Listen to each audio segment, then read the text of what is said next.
Apache were just superstitions, old wives' tales about the mountains. Symbols. They lied.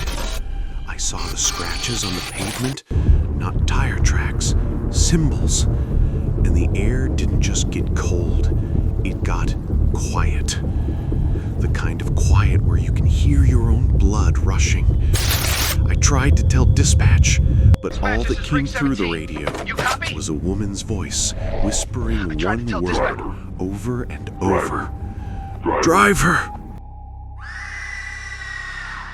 The 18-wheeler felt like a steel coffin rolling down the spine of America. My name was Marcus Cole, 37, 2 decades on the road. I knew the routes from San Diego to Bangor like the lines on my own palm. But this stretch, Highway 17 in western North Carolina, was new to my manifest. The company called it a shortcut. I called it a mistake. The sky had been a clear, high-altitude blue when I started, the kind that promises a good day. By 11 p.m., with only the punishing wash of my high beams slicing the darkness, the sky was pressed low and thick, like a lid slammed over a pot. The air, heavy with the smell of pine and something faintly metallic, like old copper, felt wrong. I had been driving non-stop for 12 hours. The monotony was a kind of hypnosis. That's why I almost missed the first sign. It was a small, hand-painted sign nailed crookedly to a telephone pole. The letters were stark white on black. The wake is now. I laughed. Just some local kids trying to creep out the truckers. I downed a lukewarm coffee and kept going. But the highway narrowed, the trees pressing closer, and the radio, which had been playing static for miles, suddenly crackled to life.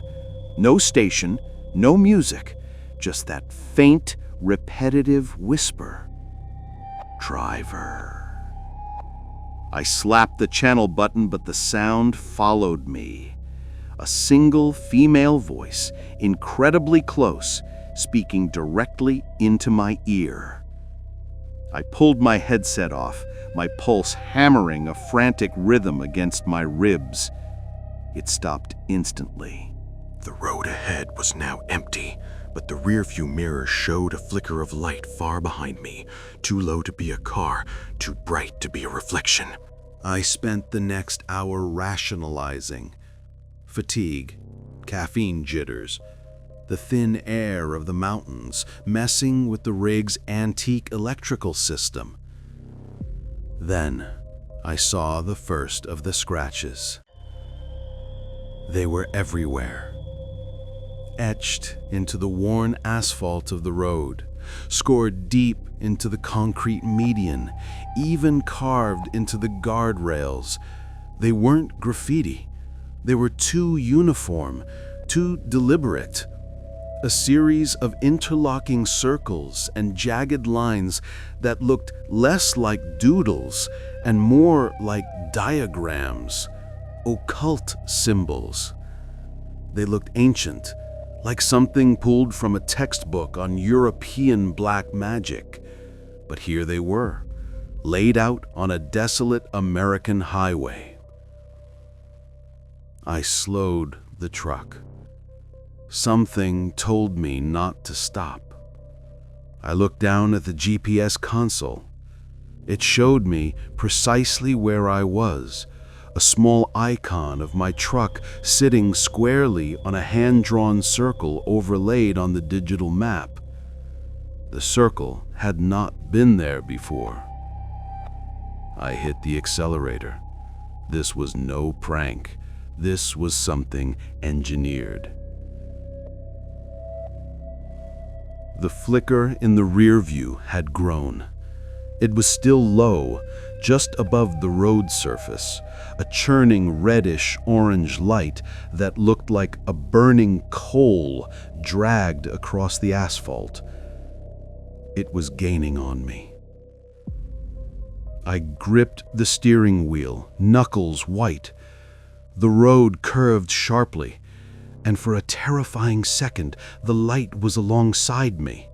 It wasn't a car. It wasn't a fire. It was a shifting, swirling mass of orange and black smoke, barely held together by an internal, violent light.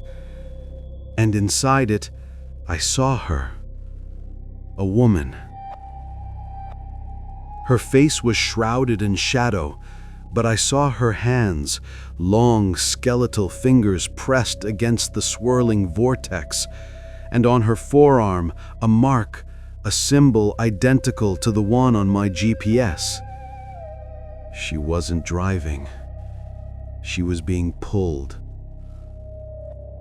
The whispered word returned, amplified, a desperate echoing cry in the cab. "Driver, you took the wrong turn. You drove the wrong line." I stomped the gas pedal, the engine roaring in protest. I needed to get out of the influence of these symbols, out of this cursed valley.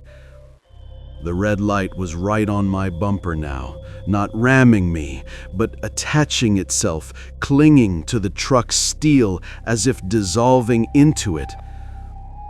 The cab temperature plummeted. I could see my own breath.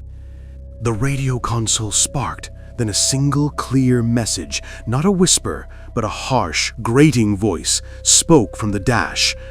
"The ritual is incomplete. You are the key. You are the blood sacrifice."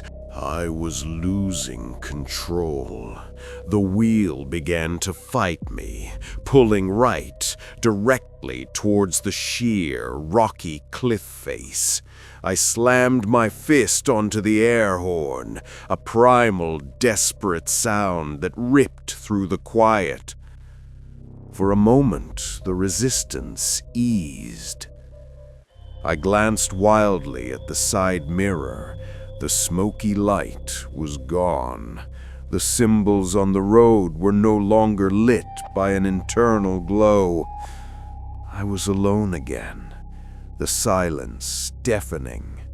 Just the sound of the engine and my own ragged breathing.